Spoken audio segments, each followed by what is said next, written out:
Last month, Nintendo finally dropped the ball and announced Nintendo Switch 2. Due out later this year, the Switch 2 is the next evolution in the legacy of the Nintendo Switch. Better graphics, better Joy-Cons, a bigger design, and best of all, backwards compatibility. Though I was made aware that there will be some games that won't be compatible with the Switch 2. Now, why did I wait a long time to announce that Nintendo will release the Switch 2 this year? Why did I let this pass me by while other YouTubers talked a lot about the Switch 2? Well, I'm going to have to be honest here.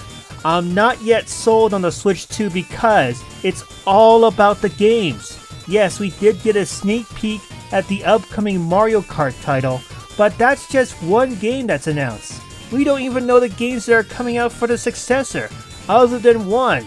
And yes, there are rumors of what third parties are bringing to the table, but I'd rather wait until April to learn what games will come to the system. And that's not my only concern. I fear Nintendo is going to make a big mistake with the Switch 2. And before you all compare it to the Wii U's failure, this was more on Nintendo's marketing department. People couldn't tell if the Wii U was meant to be a new system or an accessory for the Nintendo Wii. The end result was that the Wii U turned out to be Nintendo's worst-selling system, second to the Virtual Boy. There is no doubt that Nintendo is not making that same mistake again. They knew hard that simple marketing that was tied to the Nintendo Switch worked perfectly. No confusing message, no cringeworthy ads about kids. It was all about the fans enjoying the system and the games. But my big concern with the Nintendo Switch 2 isn't the fact that it'll make the same mistake as the Wii U. In fact, I fear Nintendo is going to make the same mistakes that plagued Sony and Microsoft with the PlayStation 5 and Xbox Series systems. And that happens to be not enough worthwhile games to justify a purchase of the Switch 2. Sony may be on top of the world with the PlayStation 5, but where are the exclusives? Where are the first-party titles that makes buying a PlayStation 5 worth it?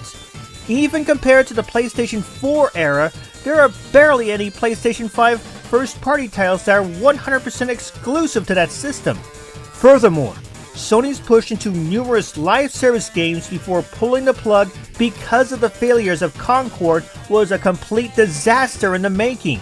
Add to it that there are barely anything coming this year from Sony, and you wonder why it's even worth buying a PlayStation 5, let alone a PS5 Pro. Yes, they have games like Astro Bot, but is it enough to justify buying a PlayStation 5? And don't get me started on Microsoft. Yes, they have acquired a number of gaming companies like Obsidian Entertainment, Bethesda Software, and Activision Blizzard to name a few. But they're not really doing a good job putting them to good use with worthwhile exclusives for the Xbox Series systems. Instead, they're putting these games out on the PC, the PlayStation 5, and every once in a while, Nintendo Switch. There's even rumors that the Halo Master Chief Collection may come to the Switch too. And here's the sad part. For all the flack Microsoft deserves for their failures, they're putting out more games on the PlayStation 5 this year than Sony is. This doesn't make sense for both companies at all. In fact, this is what worries me about Nintendo the most, that they'll pool all their resources into a gigantic AAA title in hopes of making record profits by selling more than 10 million copies. Their greatest strength lies in small factor titles like Super Mario Bros. Wonder, Zelda Echoes of Wisdom, and Metroid Dread. They do put out bigger titles like Zelda Tears of the Kingdom and Super Mario Odyssey, but why should Nintendo put down billions of dollars just to create a game that's stellar in graphics but mediocre in gameplay, or even going as far as to be a paid live service title? That's not like Nintendo to go down this path, period. And that's what makes me worried about the transition from the Switch to the Switch 2 compared to the transition between the Wii U to the Switch.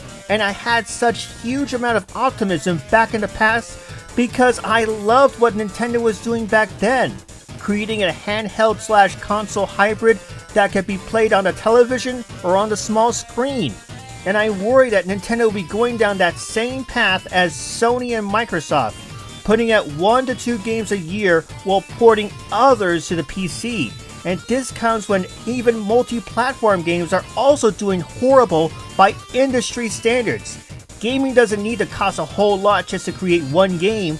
It needs to be fun and enjoyable. That's it. If Nintendo went down the rabbit hole of expensive AAA games, I don't think I'll be seeing them in a positive light for who knows how long. The Switch 2 is in a far more critical time for Nintendo than any other period they've been in when it comes to the video game industry. Even the failures of the Wii U will pale in comparison if Nintendo makes the same mistakes that's now consuming nearly every video game company on board, especially AAA developers. But then again, only time will tell if Nintendo sticks by its philosophy or they become no better than everyone else. Anyway, that's my opinion. What's yours?